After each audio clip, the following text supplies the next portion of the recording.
My name is Emma Chen, and my story begins with dirt under my fingernails and the delicate scent of lilies floating on the air. My little flower shop, Blooming Dreams, was nestled between the towering skyscrapers of downtown Seattle, a vibrant burst of life amidst the gray monotony of steel and concrete. Another orchid gave up the ghost. I asked Sarah, my sole employee, as she gingerly removed a wilted plant from the front display. "Third one this week," she replied with a weary sigh, her brow furrowed. "Maybe it's time to stop stocking them." I shook my head, taking the plant from her hands with care. "No, we just need to figure out what's wrong and adjust their care. Every plant can thrive with the right attention." That belief had been my guiding principle since childhood. Growing up in rural China, I spent endless hours in my grandmother's garden, absorbing the unspoken language of plants. While other children played with toys, I buried myself in the intricacies of cultivation and the mysteries of hybridization. "Emma, you have magic in your hands," my grandmother would say as she watched me coax sickly plants back to life. "Remember, the strongest flowers bloom in the harshest conditions." At the time, her words seemed abstract. Now they were the foundation of my life. My journey to America began with a scholarship to study botanical sciences. The transition was far from easy: new culture, new language, and an unrelenting need to prove myself. Yet, like the wildflowers I admired, I thrived in unlikely soil. That's how I met James Wheeler. He stumbled literally into my life during my final year of grad school. Rushing to a business meeting, he barreled into my research greenhouse, scattering soil samples everywhere. "I'm so sorry," he exclaimed, crouching to gather the mess. "I wasn't watching where Whoa, what are these?" His gaze landed on my pride and joy. Hybrid roses I'd spent months perfecting. Their deep purple petals glimmered with silver edges as though dusted with moonlight. "They're my thesis project," I said, hastily inspecting the blooms for damage. "I'm developing resilient varieties for urban environments." "They're stunning," he murmured, and for the first time, I really saw him. Tall, sharp-suited, with warm eyes and a disarming smile. "I'm James, by the way, and I think you just saved my day. I need a unique gift for a client." I sold him 3 roses that day. A week later, he returned, not for flowers, but to ask me to dinner. Our love grew like a well-tended garden, steady, natural, and full of discovery. James worked in corporate finance, a world of sharp suits and strategic deals. But he appreciated the artistry of my work, and I began to admire the structure in his. "You see the world differently than anyone I've ever known," he told me one evening as we strolled through a botanical garden. A year later, we married in a simple ceremony adorned with flowers I'd grown just for the occasion. It was perfect until I met his family. The warning signs appeared early, at our engagement dinner. James's mother, Victoria Wheeler, scrutinized me with icy precision, while his sister Patricia barely hid her smirks. "A florist?" Victoria asked, her voice laden with disbelief. "I thought you said she studied sciences, James." "She has a master's in botanical sciences," James defended. "Emma's work is revolutionary." Victoria waved a dismissive hand. "Yes, but surely you won't continue with that little hobby after the wedding? The Wheeler name has certain standards." James tensed beside me, but I held my ground, recalling my grandmother's words. "Actually," I said evenly, "I'm opening my own shop after graduation. The lease is already signed." The silence was deafening. Patricia raised an eyebrow, her lips curling. "A shop? How entrepreneurial." "Well," Victoria sighed, "every family has its quirks. Just keep it discreet, dear." James squeezed my hand under the table, but he didn't speak up. It was the first crack in our otherwise perfect world. Over the next 2 years, I channeled my energy into my shop, a labor of love that Victoria despised. What none of them knew, not even James, was that I had a plan. During my master's program, I developed patented hybrids, disease-resistant, longer-lasting varieties that could thrive anywhere. Suppliers showed interest, but I played my cards close. "Emma, you've got to see this." Sarah burst into my office one morning, brandishing her tablet. Wheeler Corp just announced a sustainable luxury hotel initiative with rooftop gardens. I smiled, setting down my pruning shears. My in-laws had no idea that their grand vision was about to intersect with mine. That evening, James came home beaming. "Did you hear about the announcement? Dad's been working on this for months. It's going to transform the company." "That's wonderful," I said, arranging a bouquet of my special roses. Mom's hosting a dinner to celebrate this weekend, he added hesitantly. They want us there. I raised an eyebrow. Are you sure your mother wants the shopkeeper at her event? He ran a hand through his hair, his telltale sign of unease. They're trying, Emma, please. Reluctantly, I agreed. That night, as I finalized a deal that would secure my hybrid's future, I received an email that made me smile. Everything was falling into place. The dinner was held at the Wheeler estate, a mansion dripping with opulence and thinly veiled contempt. Victoria greeted me with a practiced smile that didn't reach her eyes. How's your shop, dear? Still managing to scrape by. The room chuckled politely. Patricia, now a senior executive, smirked into her glass. It's quaint, really, she added. We're working with top-tier experts for the hotel gardens, far beyond the scope of a retail shop. I smiled, unbothered. If only they knew. The dinner unfolded with its usual symphony of veiled barbs and carefully crafted insults. James remained uncomfortably quiet, his occasional apologetic glances doing little to shield me from the barrage. His silence, though familiar, was no less painful. So Emma, Victoria said, her voice cutting through the room like fine crystal. James tells me you're often at the shop late into the evening. It must be exhausting dealing with retail customers all day. Surely you've considered something more appropriate for a Wheeler. I set down my fork deliberately, meeting her gaze without flinching. Actually, the dining room door creaked open, interrupting me. The sudden hush that fell over the table was palpable as everyone turned to see who had entered. Victoria's polished smile faltered the moment she recognized the man standing in the doorway. Marcus, Victoria exclaimed, practically launching herself from her seat. What an unexpected delight. We weren't expecting you until next week's board meeting. Marcus Chen, a commanding presence in any room, smiled politely, his sharp eyes sweeping across the table before landing on me. I heard there was a celebration tonight. Thought I'd stop by. Hope I'm not intruding. Patricia, ever eager to align herself with power, quickly motioned to the empty seat beside her. Not at all, Marcus. Please join us. We were just discussing our exciting hotel project.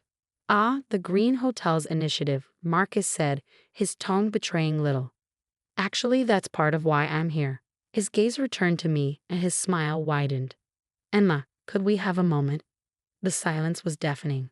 Victoria's carefully curated composure cracked as confusion etched across her face. You know Emma. Marcus laughed lightly. Know her? Emma has been one of our most valuable partners for 2 years. Those revolutionary hybrid plants you're using in your hotel project? They're all her creations. Victoria's expression froze mid-smile. The room seemed to hold its collective breath. That's impossible, Patricia stammered. She runs a little flower shop. A flower shop that's been ground zero for some of the most innovative botanical research in recent years.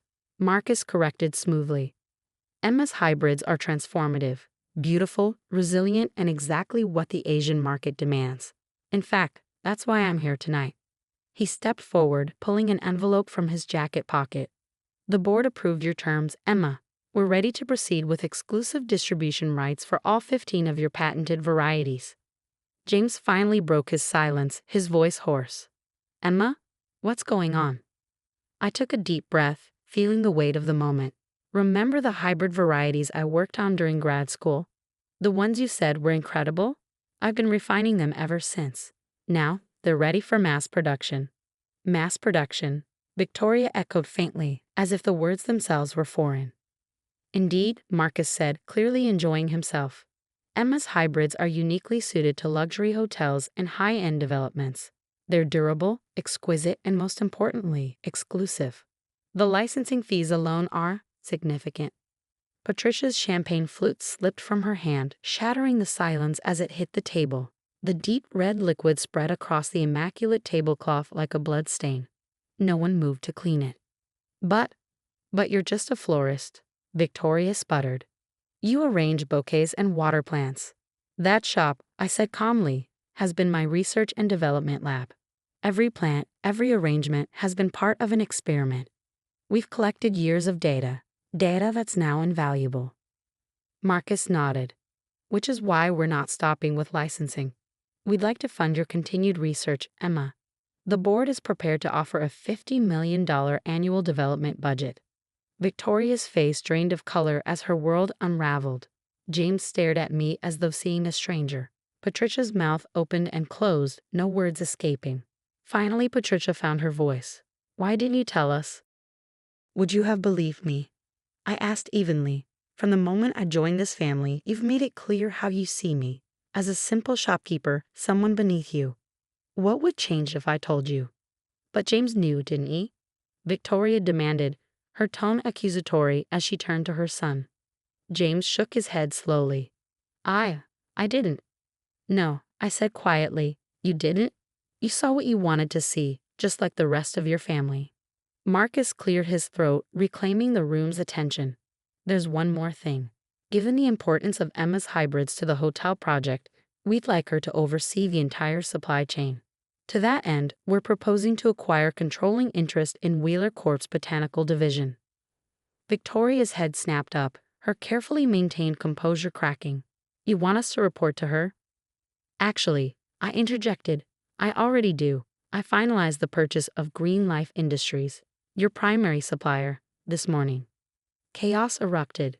Patricia shouted about betrayal and corporate hierarchy, while Victoria collapsed back into her chair, clutching her fan as though it could revive her sinking pride.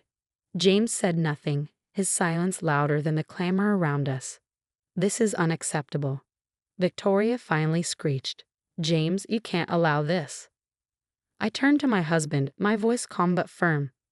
James hasn't been part of my business decisions, just as he's never been part of your constant belittling. He didn't speak up then, and I doubt he will now. Emma, James began weakly, but I cut him off with a look. Marcus touched my shoulder gently. Shall we? He asked, holding the contracts in hand.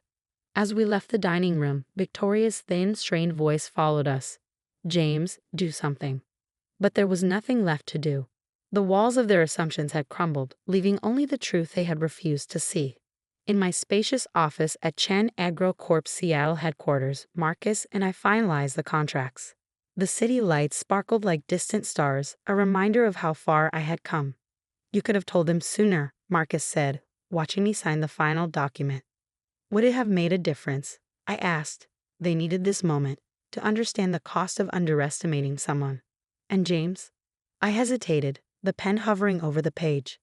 That's a conversation for another day. When I returned home, James was waiting, his silhouette framed by the darkened window. Were you ever going to tell me? He asked, his voice low. Would you have listened? I countered. Or would you have seen only what your family sees?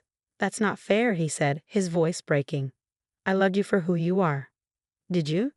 I asked quietly. Or did you love the idea of the wife who made you look broad-minded? The florist you could see past. He didn't answer. He didn't need to.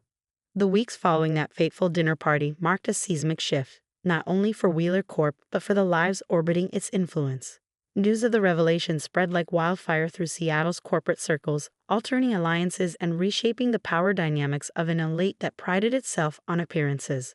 Victoria Wheeler, ever the consummate society strategist, launched a campaign to salvage her reputation. Emma always had promise, she declared at a high-profile charity gala, her voice strategically loud. We simply believed in giving her space to realize it. Though I wasn't present, Sarah, my shop manager and newfound informant, relished relaying such moments.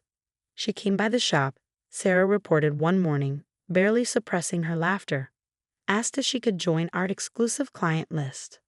I looked up from the research report I was reviewing. What did you say? That we're no longer taking retail clients, Sarah grinned. You should have seen her face.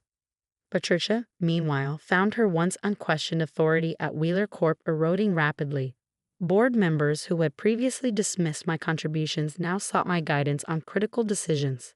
Her attempts to reassert control were met with quiet, decisive corrections. At our first official board meeting, I reviewed her proposal for the hotel gardens. These maintenance projections are outdated, I pointed out, displaying comparative data on the screen. The hybrids require specialized care. Unless you prefer, we use standard varieties, which would undermine the exclusivity we've marketed. Patricia's cheeks flushed as she sat back in her chair, silenced by the weight of evidence. While corporate battles played out in boardrooms, a quieter, more personal reckoning unfolded at home. James and I circled each other warily, the foundations of our marriage unsettled. One evening, I found him in my home office, staring at the framed patents on the wall. "I remember when you created this," he said, his fingers brushing the glass. "I thought they were just pretty flowers." "They were never just flowers, James," I said. "They were my dreams, my future, and I tried to share them with you." He turned, guilt and frustration etched into his features. "Why didn't you trust me with the truth?" "Because trust isn't silence," I replied. "Every time your family dismissed me, every time they belittled my work, you said nothing. That silence told me everything I needed to know. I was trying to keep the peace." "No," I said softly. "You were taking the easy way out." The next day brought an unexpected visitor. Richard Wheeler, usually the quiet observer, stood at my office door. "May I come in?" he asked. I gestured to the chair opposite me, curious. "I owe you an apology," he began. "For 2 years, I've watched as Victoria and Patricia undermined you, and I said nothing. That was wrong."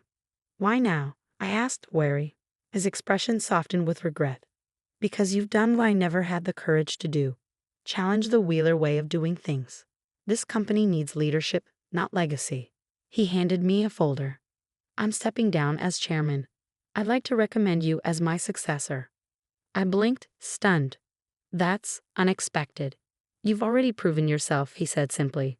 Before I could respond, James burst into the room, his argument with my assistant echoing through the hallway. He froze when he saw his father. "Dad, what are you doing here?" Richard stood, straightening his tie. The right thing for once. After Richard left, I explained the situation to James. He sank into a chair, overwhelmed. "Chairman of Wheeler Corp," he murmured. "Why are you here, James?" I asked gently. He looked up, his eyes filled with a mix of determination and vulnerability. "I've been doing a lot of thinking. About us. About me. For years, I've lived as the perfect Wheeler son, never questioning anything. And in doing so, I failed you. I want to make it right." "How?" I asked. "I've requested a transfer to the Asian division," he said. "If you'll have me, I want to go with you. Not as the Wheeler heir, but as your partner." Tears pricked my eyes. "You'd leave everything here." "Everything I'm leaving is meaningless without you," he said simply. 2 months later, Victoria hosted another dinner party. I wasn't there, of course. James and I were in Singapore, overseeing the installation of my hybrid gardens in a flagship luxury hotel. Sarah sent me a video from the event. Victoria, tipsy and effusive, regaling guests with tales of her brilliant daughter-in-law. Patricia, meanwhile, had taken a position at a rival firm, unwilling to endure the company's new dynamics. Richard, now serving as an advisor, worked alongside me to steer Wheeler Corp into its next chapter. As our plane descended into Singapore's glittering skyline, James reached for my hand. "Ready for our new adventure?" he asked. I smiled, squeezing his hand. "Always." The real triumph wasn't in proving anyone wrong or claiming titles. It was in staying true to myself, nurturing my dreams through the storms of judgment and doubt. My little flower shop had bloomed into a legacy beyond what anyone imagined, except perhaps me, because I had always believed that with care, patience, and resilience, even the smallest seed could transform into something extraordinary.